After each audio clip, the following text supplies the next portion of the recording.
ایک دفعہ کا ذکر ہے کہ ایک جنگل میں بہت تیز دوڑتا ہوا خرگوش رہتا تھا۔ اسے اپنے تیزی سے دوڑنے کی صلاحیت پر بہت فخر تھا۔ اسی جنگل میں ایک چھوٹا کچھوا بھی تھا جو بہت آہستہ چلتا تھا۔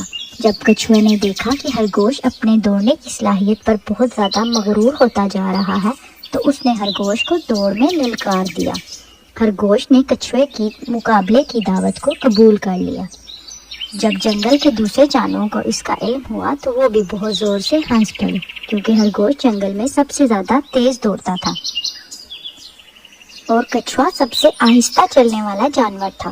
یہی وجہ تھی کہ یہ دوڑ کا مقابلہ جنگل کے تمام جانوروں کی توجہ کا مرکز بن گیا۔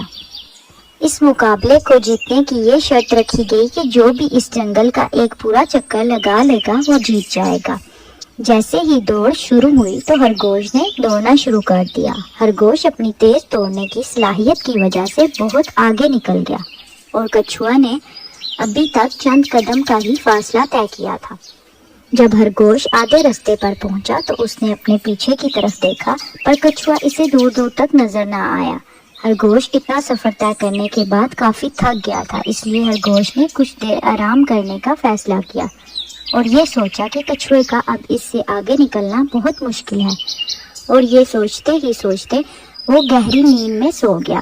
دوسری طرف کچھوا آہستہ آہستہ چلتا رہا اور وہ بھی کافی زیادہ تھک چکا تھا، پر کچھوے نے ہمت نہیں ہاری اور وہ بس چلتا رہا۔ کافی دیر گزرنے کے بعد جب خرگوش کی آنکھ کھلی تو اس نے دیکھا کہ کچھوا اس سے آگے نکل گیا ہے۔ یہی سوچ کر خرگوش پھر سے اپنی پوری طاقت سے دوڑا، پر اس وقت تک بہت دیر ہو چکی تھی، کیونکہ کچھوا پہلے سے جنگل کا ایک چکر لگا کر اس مقابلے کو جیت چکا تھا۔ اس کہانی سے ہمیں یہ سیکھنے کو ملتا ہے کہ ہمیں کبھی بھی اپنے اوپر غرور نہیں کرنا چاہیے، ہمیں کسی کو اپنے سے کم نہیں سمجھنا چاہیے۔ تو دوستوں، آپ کو آج کی یہ کہانی کیسی لگی مجھے کمنٹس میں ضرور بتائیے گا، اور ساتھ ہی ساتھ سٹوری کو لائک اور چینل کو سبسکرائب کرنا مت بھولیے گا۔ Thanks for watching.